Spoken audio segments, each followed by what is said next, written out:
Chegamos ao fim de uma série, agora sendo esse o 5º vídeo. Nós estudamos até agora Marcos, Mateus, João e Lucas, nessa ordem, se eu não me engano. E o que nós vimos foram 4 perspectivas diferentes, de 4 homens diferentes, de uma mesma história. Então foram pessoas relatando o que eles viram, o que eles ouviram, o que eles viveram com Jesus. A gente viu 4 diferentes facetas de Jesus sendo destacadas. Cada um desses livros com propósitos específicos e histórias específicas sendo destacadas em contextos diferentes. E a gente aprendeu muito com eles até aqui. E eu também quero deixar claro que nós temos um propósito específico com isso. Então, assim como esses livros, eles foram escritos com um propósito de destacar Jesus de alguma forma. O nosso propósito fazendo esses vídeos não é te atrair pro Teen Street, não é te atrair para alguma coisa que a gente vai lançar, a gente não tem segundas intenções com isso, porque o nosso único propósito e o desejo do nosso coração, a nossa oração, é que você se apaixone pela palavra de Deus. É ver uma geração de jovens e de adolescentes que estudam a palavra, que se dedicam com zelo ao Senhor, que são apaixonados por conhecer mais de Deus, para que quando você for enviado pelo Senhor para fazer Ele conhecido, você saiba do que você está falando, porque você estudou a palavra de Deus e você teve encontros com o Senhor, revelações com o Senhor. Isso é muito lindo.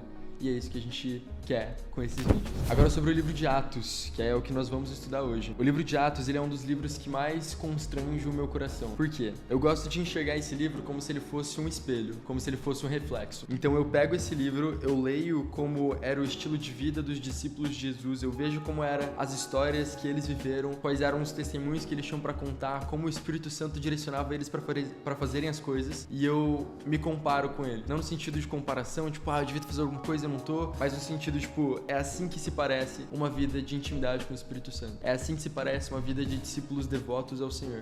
Esse é o estilo de vida que o Senhor nos chamou pra viver. Então eu gosto de olhar pra esse livro e falar, caramba, será que a minha vida reflete isso também? Então, enquanto você lê esse livro, o meu desafio, na verdade, é que você faça 2 coisas. A primeira delas é você prestar atenção com detalhes em coisas específicas que eles faziam, no que definia o estilo de vida deles. Então você pode escolher uma cor, eu escolhi azul no meu. E aí eu grifo todas as vezes que eu vejo alguma coisa que eu deveria fazer, ou que deveria se parecer ao meu estilo de vida. Por exemplo, no capítulo 2, no versículo 42 até o 47, tem uma descrição do que os discípulos faziam naquele tempo. Então eles se dedicavam ao ensino dos apóstolos, à comunhão, ao partir do pão, às orações. Eles estavam cheios de temor, muitas maravilhas e sinais eram feitos pelos apóstolos. Eles criam e mantinham-se unidos e tinham tudo em comum. Eles vendiam as suas propriedades e bens e distribuíam a cada um conforme a sua necessidade. Todos os dias continuavam a reunir-se, enfim, esse era o estilo de vida deles. E eu gosto de olhar pra esse livro e olhar pra minha vida e falar, tá, é esse o estilo de vida que eu tô vivendo? Será que a minha vida se parece com isso também? Então meu desafio pra você, o primeiro desafio é esse. Segundo desafio, você escolhe outra cor e você vai grifar todas as vezes que esse livro falar sobre o Espírito Santo. Então você pode escolher, sei lá, roxo, laranja. E aí cada vez que o Espírito Santo aparecer, você destaca. Por quê? Aqui a gente também vê o Espírito Santo se movendo de forma muito singular e muito especial. Porque essa é a primeira vez que a gente vê uma geração, e a partir dali isso vai continuar durante toda a história da igreja, mas essa geração de discípulos de Jesus que são cheios do Espírito Santo. Até agora eles tinham encontros com o Senhor e o Espírito Santo estava sobre eles no Antigo Testamento, mas aqui o Espírito Santo entrou neles, eles são morada, eles são um templo do Espírito Santo, é isso que a Bíblia fala. Então a gente destaca pra gente entender qual que é a forma que ele se move, o que ele pedia para os discípulos fazerem, como se parece ter um encontro com o Espírito Santo, quais são as coisas que o Espírito Santo pede e aquilo que não se parece muito com o que ele pede pra gente fazer. Isso é uma coisa muito legal pra você fazer também. Bom, o livro de Atos, ele também poderia ser nomeado como os Atos de Jesus, ou talvez os Atos do Espírito Santo. O que isso quer dizer? Que até agora a gente viu os atos de Jesus, o que ele fez na Terra. A gente viu os evangelhos, a gente viu as histórias, a gente viu desde o nascimento dele até o seu ministério, a sua morte, a sua ressurreição, e agora a gente vê uma continuação disso. Então se você veio em janeiro de 2024 no nosso Teen Street, na temporada de verão do Dunamis, você ouviu o Josh falando que ele chama Atos de Jesus parte 2. Por quê? Porque a gente tá vendo a continuação daquilo que Jesus começou a fazer e ensinar. E é isso que o livro de Atos começa falando. No capítulo 1, versículo 1. Em meu livro anterior, escrevi a respeito de tudo que Jesus começou a fazer e ensinar. E agora ele tá continuando isso. Então esse é o livro de Atos. E com isso, a minha primeira reflexão pra você é, se a sua vida fosse um livro, se fosse escrito um livro sobre a sua vida, quem seria o personagem principal? Como assim? Se eu escrevesse um livro, ou se alguém escrevesse um livro sobre todos os dias da sua vida, quem seria o destaque? quem seria glorificado? Quem receberia a honra desse livro? Quem que é o personagem principal? Quem que tá sendo exaltado, destacado com esse livro? Porque aqui o que a gente vê é sim discípulos que são reconhecidos e que eles falam bem, eles têm autoridade, mas que eles fazem coisas que eles não poderiam fazer se não fosse pelo Senhor e se não fosse o Espírito Santo. E o estilo de vida deles é tão focado e centrado no Senhor que tudo que eles fazem é para Ele. Desde no capítulo 7 que a gente vê aqueles homens que eram cheios do espírito de sabedoria, que foram chamados para servir mesas, até os discípulos que pregavam o evangelho eram presos, apanhavam, morriam. Tipo assim, todo o estilo de vida de todos os discípulos que eram cheios do espírito eram totalmente voltados para o Senhor. Então, se a sua vida fosse um livro, quem seria o personagem principal? Quais seriam as histórias contadas? Isso inspiraria outras pessoas a também caminharem com o Senhor? Esse livro me faz pensar muito sobre isso. E como nós falamos no último vídeo sobre Lucas é o mesmo autor desses dois livros. Então Lucas escreve o Evangelho segundo Lucas e Lucas escreve o livro de Atos. Isso quer dizer que Lucas tinha essa expectativa no coração dele de que se você está lendo o livro de Atos, você já leu o livro de Lucas, ou você já leu algum dos evangelhos, você já sabe do que essa história se trata. Então essa é uma expectativa que ele espera que você, leitor, tenha enquanto você lê esse livro. Agora, eu queria pontuar algumas coisas, só por curiosidade, de algumas conexões entre esses dois livros. O livro de Lucas menciona o Espírito Santo num total de 17 vezes explícitas. O livro de Atos menciona o Espírito Santo num total de 54 vezes explícitas. O livro de Lucas tem 19.400 palavras. O livro de Atos tem 18.400 palavras. O livro de Lucas, ele cobre um total de mais ou menos 33 a 34 anos. O livro de Atos cobre um total de 30 anos, mais ou menos também. 25% do livro de Lucas trata de Jesus sendo preso, julgado e morto. 25% do livro de Atos é sobre Paulo sendo preso e julgado. Então são relações legais que eu queria comentar. E o livro de Atos, ele tem muitos propósitos, desde legalizar o cristianismo como uma religião aceita em Roma, até corrigir falsas crenças sobre o evangelho que a galera tinha. Ele tem muitos propósitos, mas o principal deles é o começo da igreja e missões da igreja. Então até hoje esse livro continua inspirando os discípulos de Jesus, nós, os cristãos, a continuarmos aquilo que esses caras começaram, aquilo que Jesus começou e foi uma extensão a partir deles e continua sendo nas nossas vidas hoje. Tudo isso começou com uma promessa que Jesus fez. No capítulo 1, no versículo 8, que ele diz: "Mas receberão poder quando o Espírito Santo vier sobre vocês, e vocês serão as minhas testemunhas em Jerusalém, em toda a Judéia e Samaria, até os confins da terra." Então isso é muito legal, porque a gente realmente vê isso acontecendo. Eles são cheios do Espírito Santo, então eles vão testemunhar de Jesus. Primeiro em Jerusalém, e aí na Judéia e na Samaria, e aí sim até os confins da terra, por todo o mundo. E até hoje a gente continua fazendo esse trabalho. E o legal disso que a gente vê é que Jesus nos deu uma tarefa, mas ele não nos deixa completar essa tarefa por conta própria. Em Mateus 28, Jesus falou: "Vão e preguem o evangelho a toda criatura, discipulem as nações, batizando o nome do Pai, do Filho e do Espírito Santo", enfim, curando os enfermos, tudo isso. Mas agora no livro de Atos ele fala: "Calma, vocês vão sim, mas espera um pouco, porque vocês vão receber o poder explosivo do Espírito Santo, e aí sim vocês não vão sozinhos." E isso é confirmado no livro de Atos depois, no capítulo 9, no versículo 31, que fala: "A igreja passava por um período de paz em toda a Judéia, Galiléia e Samaria. Ela se edificava encorajada pelo Espírito Santo, crescia em número, vivendo no temor do Senhor." Então esses eram dois pontos principais e fundamentais para a igreja daquela época que a gente precisa imediatamente voltar e urgentemente voltar, que é sensibilidade ao Espírito Santo, edificação no Espírito Santo e temor do Senhor. A gente precisa viver debaixo desses dois fundamentos, dessas duas essências, para que a gente continue crescendo e continue fazendo aquilo que Jesus chamou a gente para fazer. Agora eu vou falar de algumas palavras que talvez você não conheça, mas antes disso eu quero dizer que eu não tiro informações da minha cabeça, de mim. Existem estudiosos e pesquisadores que já fizeram esse trabalho por nós, de ir atrás das informações, e existem dicionários bíblicos. Então eu vou deixar aqui na descrição para vocês o link, o PDF de um dicionário bíblico que eu uso, um dos que eu uso, que eu acho que vai te ajudar. Nele você pode pesquisar palavras e você pode pesquisar significado de coisas, até de pessoas e de lugares. Ele vai te dar descrições completas sobre o que aquilo significa no contexto daquela época. Isso vai te ajudar muito nos seus estudos. Mas agora tá, algumas palavras que talvez você não conheça e você tenha se deparado logo no primeiro capítulo. A primeira dessas palavras é apóstolo. A palavra apóstolo vem do grego apóstolos, não muito diferente, mas que tem esse significado de envio, de mensageiros, de enviados, aqueles que carregam uma mensagem. Essa palavra apóstolo também tem o significado de embaixadores. O que é um embaixador? O embaixador de um lugar significa que, por exemplo, tem uma embaixada brasileira no Irã. Lá no Irã existem as regras e as leis do país, mas dentro dessa embaixada existem as regras do Brasil, porque aquela embaixada é brasileira. Então ali dentro, o que manda, o que governa é a embaixada brasileira, não é mais a do Irã. Ali dentro é do Brasil. E é a mesma coisa com o reino de Deus. Como embaixadores do reino de Deus, isso significa que nós fomos chamados pelo Senhor para, mesmo que a gente não esteja no reino que a gente foi criado para estar, no reino de Deus, no reino dos céus, nós vivemos de acordo com esse reino, de acordo com as leis desse reino, de acordo com os princípios desse reino, de acordo com esse reino. Significa que você é um representante do reino de Deus. Você foi enviado com a autoridade do nome de Jesus para fazer ele conhecido e para fazer a missão que ele nos deu de pregar o evangelho e de fazer ele conhecido por todas as nações. E sendo assim, a autoridade dos discípulos e a nossa autoridade não está baseada no que você tem para oferecer, mas está baseada em quem te enviou. Significa que você carrega uma mensagem. Essa mensagem não é sua, não é você que vai tirar isso do além. Isso já existe. Essa é uma mensagem dos céus, do reino de Deus. E você carrega a autoridade dessa mensagem daquele que te enviou.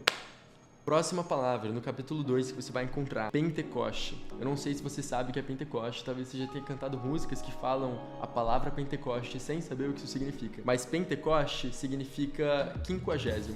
Esse é o significado da palavra. Significa 50. Por quê?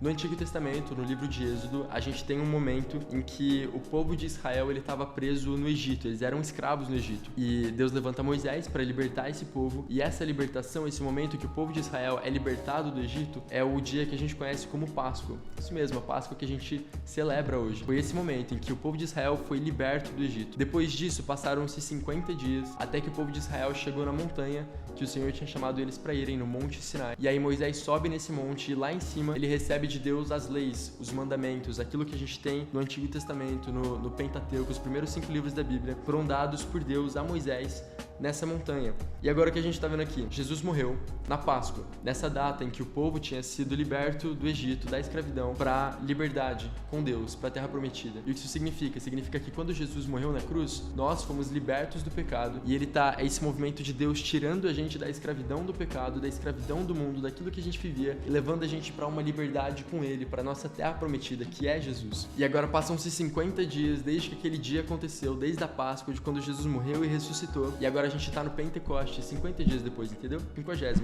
E esse é o momento em que, daquela primeira vez, Moisés tinha recebido as leis de Deus, mas nesse momento, os discípulos recebem o Espírito Santo. Esse é o simbolismo, é isso que Deus está querendo mostrar com essa passagem, é que existia uma promessa no livro de Jeremias, eu esqueci o capítulo agora, vou pedir pra galera colocar aí na tela, mas que as palavras de Deus seriam escritas no nosso coração, as leis de Deus seriam escritas no nosso coração, não mais em tábuas de pedra, mas em nós. Então o que você carrega e o que eu carrego é uma promessa que vem de muito antes, e que agora se cumpre em mim, em você, nos discípulos, e que a gente vai carregar por toda a eternidade. O Espírito Santo dentro de nós, escrevendo as palavras de Deus, Deus vivendo em nós. Muito bom.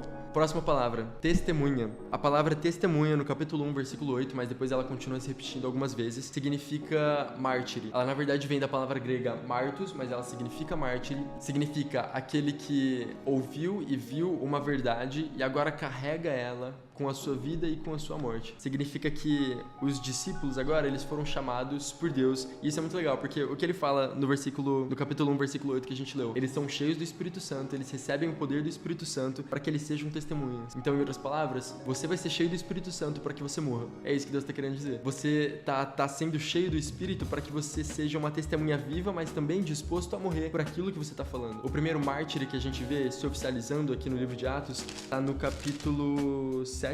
No capítulo 7, com a história de Estevão. Estevão foi o primeiro mártir. E fala que ele era um homem cheio do Espírito, cheio de sabedoria. E aí as pessoas começaram a reclamar dele porque ele estava fazendo umas coisas muito legais. E aí ele prega o evangelho para essas pessoas. E aí essas pessoas ficam muito bravas. E no final da sua vida, a gente tem, no capítulo 7, no versículo 54, diz: ouvindo isso, ficaram furiosos e rangeram os dentes contra ele. Mas Estevão, cheio do Espírito Santo, levantou os olhos para o céu, viu a glória de Deus, Jesus em pé, à direita de Deus, e disse: vejo os céus abertos, o Filho do Homem em pé, à direita de Deus. Mas eles taparam os ouvidos e, dando fortes gritos, lançaram-se todos contra ele. Arrastaram-no para fora da cidade e começaram a apedrejá-lo. As testemunhas deixaram seus mantos aos pés de um jovem chamado Saulo. Enquanto apedrejavam Estevão, este orava: Senhor Jesus, recebe o meu espírito. Então caiu de joelhos e bradou: Senhor, não os consideres culpados deste pecado. E tendo dito isso, adormeceu. Esse foi o primeiro mártir. Essa foi a primeira testemunha, viva e morta, e carregou a mensagem do Evangelho cheio do Espírito Santo até o seu último suspiro, sendo fiel ao Senhor. Esse é um dos destaques desse livro. É uma das coisas que você vai mais ver aqui. São homens e mulheres perseverantes, homens e mulheres que continuam, que não param, que não desistem de jeito nenhum. E isso é muito bonito, porque é muito fácil você ser cristão quando tá tudo bem. E talvez você já tenha ouvido, a gente falou isso em outros vídeos também, mas você já deve ter ouvido que aceitar Jesus, tá tudo certo, vai ficar tudo bem na sua vida, tudo vai melhorar. E o que a gente tá vendo aqui é o completo oposto. É que homens e mulheres são cheios do Espírito Santo, estão sim cheios de poder, têm sim encontros com Deus, mas que assim como eles participam da glória de Jesus, eles também participam do sofrimento de Jesus. E eles vivem uma vida difícil, e eles precisam perseverar durante essas situações. Então uma coisa que me faz pensar e que eu queria levar você à reflexão também é: você tá disposto a realmente viver essa vida com Deus? Agora que você enxerga e você entende o que significa isso e o que significa ser um discípulo de Jesus, é realmente isso que você quer ver? Está disposto a pagar esse preço? Tem uma história quando os apóstolos são perseguidos e eles são presos, e aí no capítulo 5, no versículo 39, eu vou voltar um pouco, no versículo 38, eles estão tendo uma discussão sobre o que eles vão fazer com esses discípulos que estavam presos porque pregavam o evangelho, e aí um desses caras nessa reunião falou: portanto, neste caso, eu os aconselho, deixem esses homens em paz e soltem-nos. Se o propósito ou atividade deles for de origem humana, fracassará. Se proceder de Deus, vocês não serão capazes de impedi-los, pois se acharão lutando com Deus. Depois que você saiu do Team Street, depois que você teve uma experiência com Deus, depois que você aceitou Jesus, imagina que alguém fala isso sobre a sua vida. Vamos deixar e vamos ver. Se permanecer, isso é de Deus. Agora, se fracassar, isso veio de homem. A sua vida é um testemunho que revela isso também? Que as pessoas poderiam dizer isso sobre a sua vida e depois de um tempo, depois de muito tempo, olhando pro seu estilo de vida, que você não parou de seguir Jesus, que você só cresceu em intimidade com Deus, elas olhariam e falaram: caraca, isso realmente veio de Deus. Deus realmente tá com essa pessoa. Ela passou por algo tão difícil, mas ela não desistiu e ela continua pregando o evangelho. Deus realmente tá fazendo alguma coisa nessa pessoa. Esse é o estilo de vida que a gente foi chamado pra viver. E uma coisa que a gente vê é que isso se torna até quase que um parâmetro. Tipo assim, se as coisas estão dando errado, se tá tudo, tipo assim, um caos, provavelmente você tá no caminho certo. Se tá difícil, tá certo. Fica tranquilo. Essa é a vida que o Espírito Santo vai te levar pra viver. Então também é um padrão pra você enxergar quando o Espírito Santo fala com você. O Espírito Santo te pede pra fazer coisas difíceis, coisas desconfortáveis. E talvez você sinta que às vezes você tem dificuldade de se relacionar com o Espírito Santo. E eu já passei por isso também. E é uma construção de intimidade com ele. Mas uma das coisas que eu identifiquei na minha vida e que foi quase que essa chave virada pro meu relacionamento com ele eu tinha muito medo do que o Espírito Santo podia me pedir pra fazer. Então eu lembro dessa cena em específico que eu tava na fila de mercado e aí eu tava tentando conversar com Deus enquanto eu tava nessa fila, mas enquanto eu tava tentando conversar com Deus, logo me veio a cabeça, veio um pensamento: não, mas e se ele me pedir pra orar pela mulher do caixa? E me veio um medo, tipo assim, essa insegurança: ai, se ele me pedir isso, então eu não vou nem falar com ele. Essa é uma barreira real, que talvez você também tenha, de medo daquilo que ele pode pedir pra você entregar, medo de ele pedir pra você liberar perdão pra uma pessoa que você não quer liberar perdão, medo de você ter que parar de fazer alguma coisa que você gosta de fazer. E se a gente não abrir mão dessas coisas e a gente entender que aquilo que ele tem pra gente viver é muito maior e vale muito mais a pena de qualquer coisa que eu possa construir por conta própria, você não vai conseguir criar uma intimidade com Deus. Então abra a sua mão, abra a mão do controle e se permita ser guiado pelo Espírito Santo. Ainda nessa pegada de quais são os destaques do livro, que a gente pode aprender com ele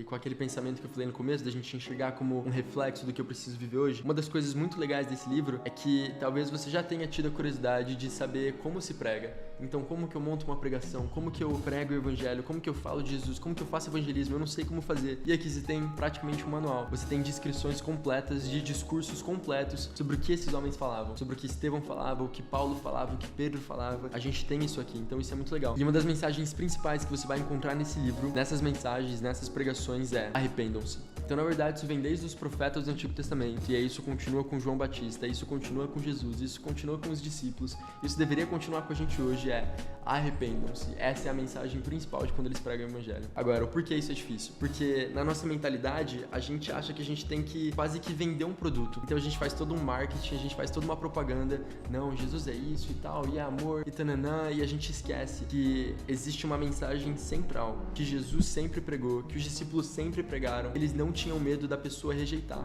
Isso não é um medo que Jesus tem, das pessoas rejeitarem ele. Mas a gente precisa pregar a mensagem que Jesus também pregava, que os discípulos pregavam com direção do Espírito Santo.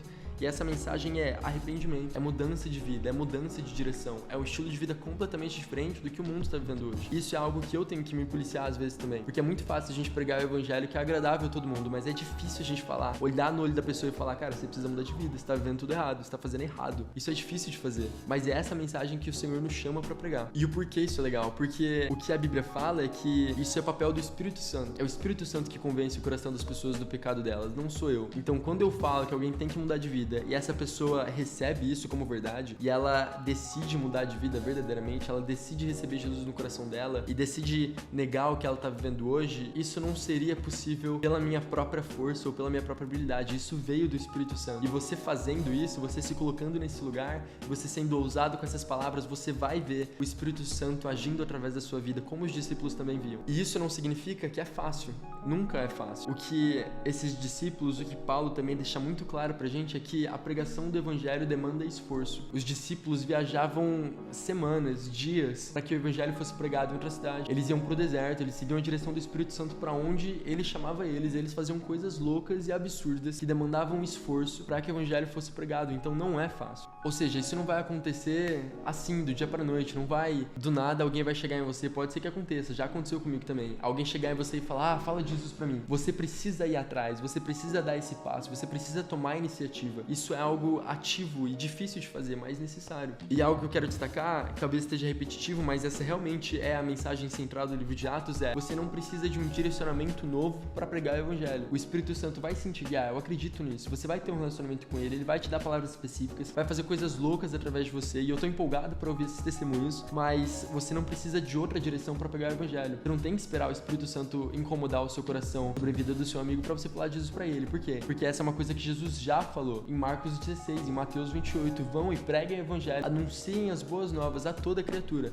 Então essa já é uma tarefa que ele te deu. Se você for fiel com isso, com aquilo que ele já falou, ele vai ser fiel a você e vai continuar falando.